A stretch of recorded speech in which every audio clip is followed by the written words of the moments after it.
At BirdLife South Africa, our work is focused on conservation priorities, informed by our regional and international REDD data assessments. These rank birds in terms of conservation threats and their immediate level of vulnerability. Fortunately, Toyota is supporting this work through the donation of a 4x4 vehicle, which allows us easier access into remote locations.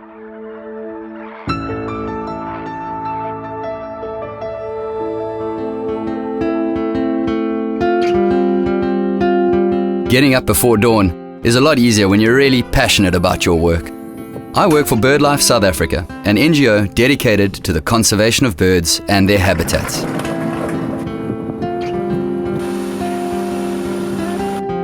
As the Regional Conservation Manager for the Western Cape, my focus is on conserving the many threatened species of birds that are listed on the global and national Red List. Recently, a revision of the South African Red List revealed that we have 85 threatened species of birds in South Africa. And that's about 10% of our total 845 bird species that occur here.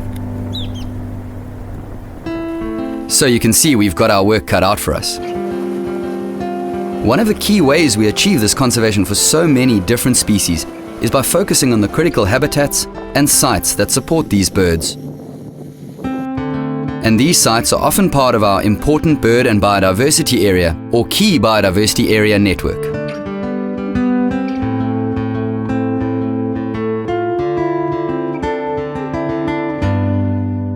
To understand whether the different species are threatened or not, we need to do regular counts of them. So fortunately, I get to drive out to these beautiful places on a quarterly basis, doing habitat assessments, counting the birds of the different species in order to maintain accurate population assessments and understand how the birds are faring and how our conservation actions are working over time.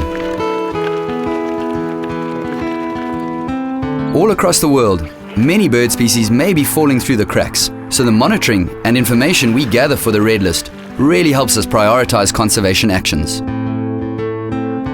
Species such as the greater and lesser flamingo, great white pelican, and closer to home, the fynbos endemic bird, the Cape rock jumper, are all threatened to varying degrees, and so it's important to prioritize these species and decide how best we can act to conserve them. Raising awareness, conducting advocacy work, and monitoring these species and their critical habitat are all important parts of maintaining the network of sites that conserve them. Fortunately, the Toyota contribution and support of BirdLife South Africa has made a lot of this work possible, allowing us to get into these off-the-beaten-track places that we otherwise may not be able to reach.